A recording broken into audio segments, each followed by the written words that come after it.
Hello everyone, welcome back to Film and Flash, and today we're reviewing the Kodak No.2A Model A. This variant was produced from 1907 until 1914, and you could tell by the condition of this camera and overall the look of it that it was probably in the in-between mark of that time frame, so I'd say around, 1911, 1910. It uses 1/16 roll film, which produces size 2.5 by 4.25 negatives. It has a single element Mencius fixed lens. I'm reading this off of a paper I made before recording this video. I don't know what single element means. It's a very simple fixed lens. It has no focus. So it's gonna, the whole point of it is so everything's kind of supposed to be in focus. So it's for like taking portraits from an appropriate distance of, I don't know, like around 3 meters. So it's meant for more landscape. But it does have a portrait viewfinder up top and a landscape viewfinder on the side. From obviously over the years, it's kind of became caked over, so it's kind of hard to see out of. But it could be cleaned up. And you'd look at these two lenses right here. This one is for the landscape, and this one is for the portrait. This camera has 3 aperture adjustments as well as 2 shutter speeds. The first shutter speed is the instant, which is 1/25 of a second. And then the second is a bulb mode, which is essentially a long-term shutter for as long as you'd like. As you can see, that little lens in there is pretty dirty. Everything's really dirty on this camera. I mean, it's over 100 years old. I haven't really took the time to clean it, which honestly, I'm probably going to do that at the end of the video before I put it away.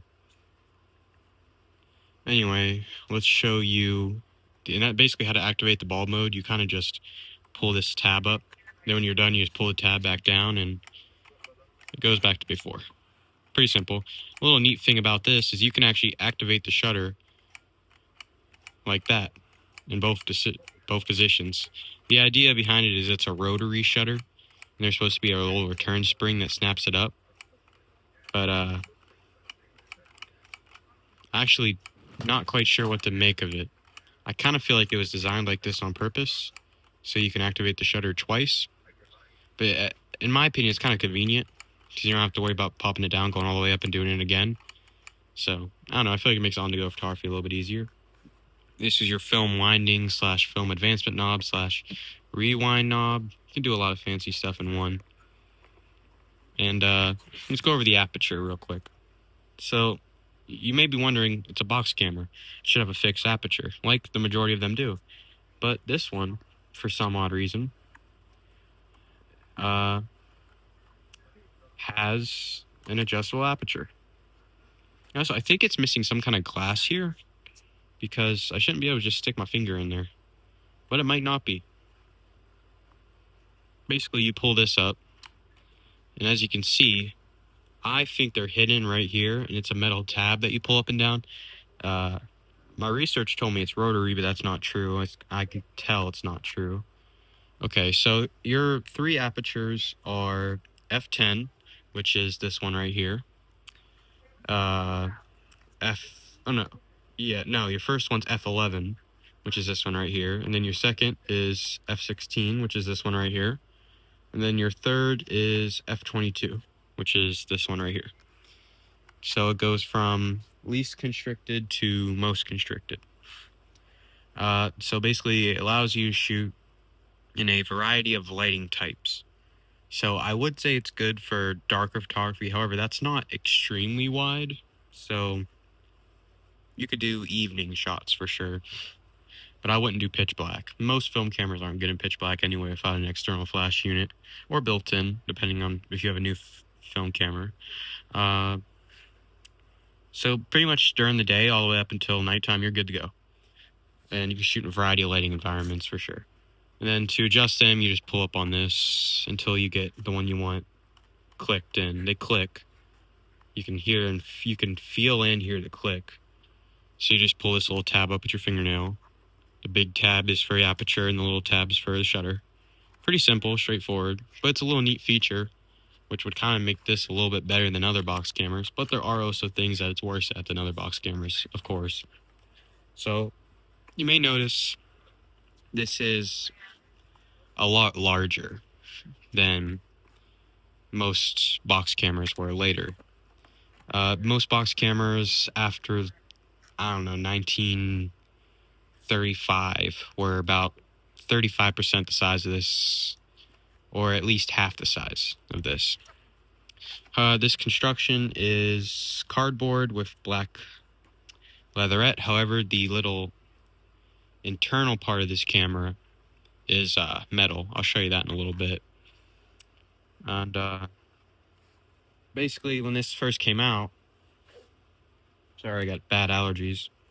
When this first came out, it was considered revolutionary because before this, you had to lug around a huge camera on a tripod.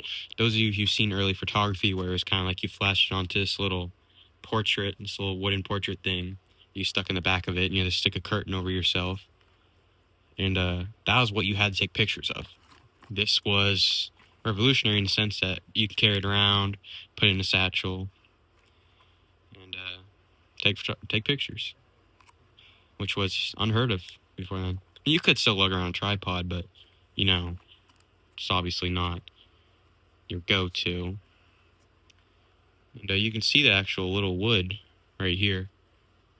Or cardboard, I guess is what it's called. It feels like wood to me. It looks like wood right here in the corner. Could it be wood? Who knows? Might have to look that up, and if it is wood, I'll put it in the description. I'm going to put some things in the description anyway. Like little extra things in the video that I don't really have an answer to. I think there was supposed to be a handle up here. It's missing. It's what connected to these two little things right here. Little carrying handle. Alright, well, I kind of went over everything on the outside of the camera. This is your shutter depress. It has a little ridges on the side. Not that you would need them, but they're there. And that's pretty much everything on the outside. There is this little black viewfinder for letting you look at the numbers on the back of the film to help you advance it. And let's go ahead and open it up. Oh, and by the way, these little things here, there's one here, one there. These are for securing the camera. So it's kind of just snapped in. It's nothing really. So really, to pop it open, all you have to do is push this knob out and just slides right out. So as you can see, the body right here, but you can see more pronounced. It's like kind of like a particle. No, it's clearly cardboard. You can see it's more pronounced where the leatherette's peeling. This part is all leather. I mean, all cardboard and leatherette, besides the little metal components, obviously. This part is very like an aluminum sort of sheet metal body. And this information here is No.2A Brownie camera, manufacturer based in Kodak Company, Rochester, New York, made in USA. And then here's this patent information going from 1891 till 1902. And your film would be, not mistaken, you would load your film up here. Oh no, load down here, and then it'd stick it up here. It does appear to be some kind of oil on this. I'm not going to touch it because I don't think I put that there. Yeah. So you kind of just stick it in, and there's this little, I'm going to touch it anyway, I guess. You stick it in this little slit right here. Then you use the leather to advance the film to your first exposure. And your exposures are in here, and you can see the lens through there. It is really kind of, actually, it's hard to tell because, like, it's, hold on, let me focus it. Alright, it is a little rusty in there. I don't know if you can see, it's like dusty in there. I mean, I could take this camera apart and service it. I'm not going to, simply because of its age.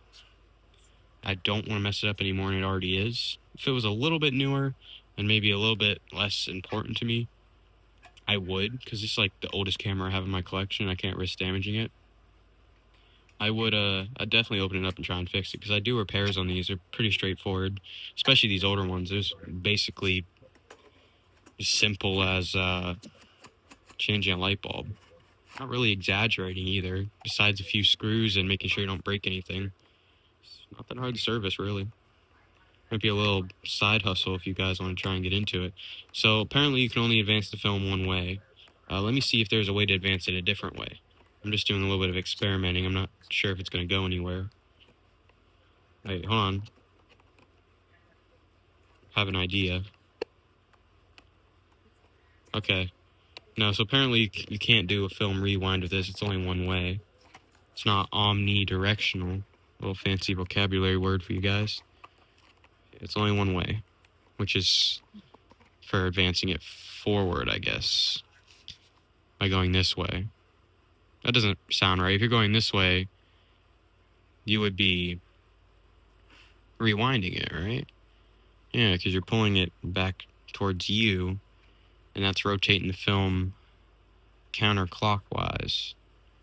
So you'd be pulling it from up here down here. I'm not sure how you load it. You guys might have to watch a separate YouTube video for that. I don't shoot on these. But, I mean, if I'm right, from what I'm seeing and using the context clues and where the arrow's telling me it's going, this is a counterclockwise rotation, assuming the film roll's in here, like I said previously, and it's stuck up here, you would be rotating it towards you, which would make it a film rewind. So then you may be wondering, well, how do I advance the film? Well, that's a good question. Clearly I was wrong. I mean, the only way I can think of it is the film roll goes up here, clicks in down here, and as you rotate this, it pulls the film from here across through here. It's the most accurate description I can. I mean, that's just context clues here. Okay, so that's basically the entirety of the camera. Let's go over it and see what I missed. I went over the construction. The weight is 20 ounces, so almost 2 pounds, which is about accurate. It's not very heavy because it is, mostly cardboard. No, it's actually mostly metal. It's kind of like 50-50, really. Most of the weight is the metal components. The cardboard is basically weightless. So, it's not very heavy camera. You could lug it around all day. It wouldn't bother you. It's not the lightest box camera, but honestly, I kind of feel like the new ones are really just as heavy, maybe only a little bit lighter. The original cost was $2.75. Adjusted for inflation, that's around $90 today. Current market value is about $25 to $50. A little bit higher than it is occasionally sold for a little bit higher, but that's like rare. There is a little cat right over here, by the way, a little kitten.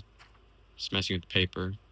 $25 to $50. 25 would be just the straight camera in used condition like this one, but functioning. Non-functioning, about $10. I paid $5 for this one. $50 would be around mint condition with original box and papers. So if we're talking picking one up from a thrift store, you're looking at a reasonable rate would be, thrift stores try to charge a lot of money for their stuff, so you're probably gonna pay like $30. eBay, you can pick them up for like around the $20 range. Is it a fair price for this camera? Let's be honest. If you actually want to use it, you're kind of stupid. I mean, why would you want to go through the hassle of using antique technology to shoot? If you want if you want an antique aesthetic, I mean, don't get me wrong, it's kind of smart. I mean, it's awesome. I mean, to actually shoot on one of these things, because it's kind of like making you feel like you're in the time. So I shouldn't say you're stupid. I mean, come on. I mean, it's a good idea, I guess. Is it worth the money from a value as a collector's perspective? Yeah, for sure. Camera's over 100 years old. That is as unique as this one. I mean, it's literally the camera that put Kodak out on the market was the early box cameras that they came up with. It was making the portability. Well, first of all, they revolutionized film photography in many different ways. I mean, before Polaroid came along and started making instant cameras, Kodak was the guy. I mean, he was the biggest. So, I mean, from a values collector's perspective and historical value, yeah, for sure. Actual practical use for photography, honestly,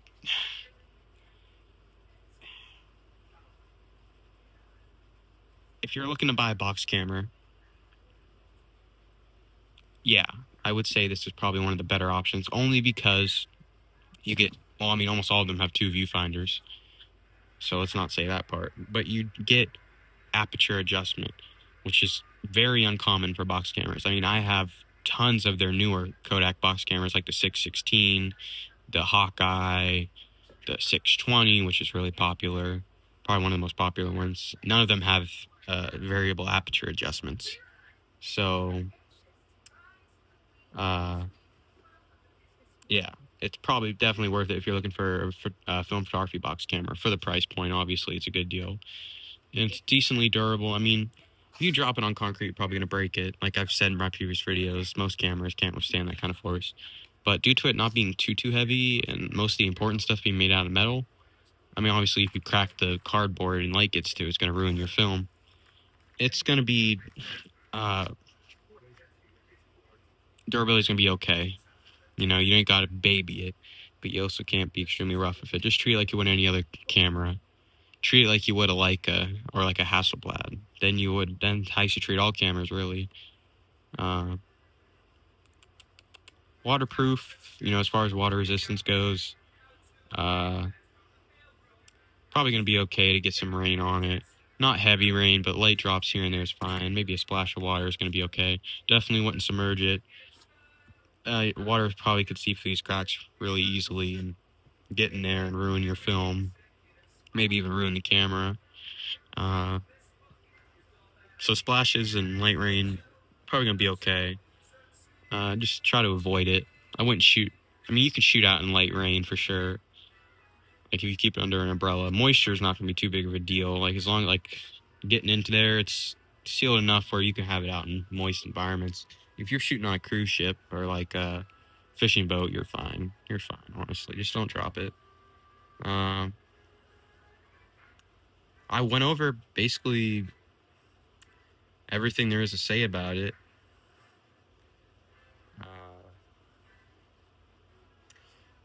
I'm pretty sure I covered all the topics in this video. I'm kind of just dragging it out at this point. Can't think of anything I'm missing. If you guys have any other questions in the comment section, you can leave it. Places to buy it would be eBay, thrift stores, flea markets. I don't know how rare it is. I mean, I see them for sale. I assume they're not too rare, because if they would, the price would be skyrocketed. So it's relatively common. Most Kodak cameras are common, really, because Kodak was mass producing stuff. I mean, it was pumping it out. People could not get enough of them. I mean, Kodak was so popular that people were literally copying the designs. Now, I know, shouldn't say the word copy, because, I mean, we've always done that. I mean, phones designs have been copied company from company. But, like, if Kodak wouldn't have invented this, what's the name of that one place that makes cameras? Like, Argus would not be making cameras that look exactly like this. So, like, I didn't even know what I was on about when I was talking about Kodaks. Oh, yeah, saying Kodaks produce them rapidly. Yeah, like, most Kodak cameras aren't rare. If you're looking for rare cameras, you'd probably be better off looking at, like, some of them smaller German brands, like Zez. Polaroid, there's some collectability in Polaroid for sure, as far as the SX70 goes, and the Goose, which is a decently popular model. The Sonar models, the one steps, you can actually have a really big surge of popularity. I mean, there's a whole bunch of videos on why the one step's interesting, but we're kind of losing track about the point of this video. It's just to talk about this camera. I don't know. I kind of want to cut the video off at 20 minutes. So we're going to talk for a few seconds about my plans for the future of this channel. So I am consistently getting more views, which is good. I mean, do I feel like I deserve them? I mean, yeah, sure, I guess. I mean, as far as editing goes and maybe the quality of the videos is not that good, but the stuff I talk about in the cameras are for sure interesting. It's just, I'm happy to see that I'm getting some recognition, and I'm thankful to all you guys who are viewing this and all my subscribers. does really mean a lot to me that people actually care about this stuff. And I feel like I'm one of the few people out here that's actually giving this stuff the spotlight that it deserves. I'm going over 20 minutes, trying my best to keep it short. I'm really happy with the direction this channel's going in. I'm overall I'm thankful. And I know that it's like rising slowly but surely, but to me, it's major. In fact, the consistency and the work I'm putting in is making a difference. And hopefully, if you guys are, I mean, if you have this camera and you just want to learn more about it, or if you're serious about buying one, I mean, it's useful either way. I'm just hopefully this video helped you, and I'm happy to answer any questions you have in the comments. I reply to all my comments. For now, obviously, if I start getting hundreds of them, probably not. But yeah, it's probably not gonna happen. But okay. Thank you guys for watching, and film flash out.